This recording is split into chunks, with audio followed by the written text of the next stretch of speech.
Okey,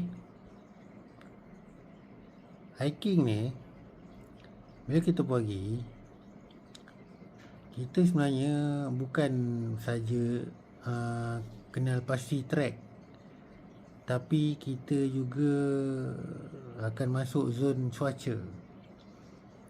Lah, kita bukan ada dekat rumah kat hutan pun kan. Kita ada date dia yang kita boleh pergi. So bila pergi kat date tu, tak semestinya date tu cuaca baik. Mungkin hari tu hujan, mungkin hari tu panas, mungkin hari tu mendung, kan? Mungkin 2 hari sebelum tu hujan lebat. So dalam hutan denai dia becak lagi, kan? So kita akan mengalami pelbagai bentuk muka bumi bila kita masuk hutan.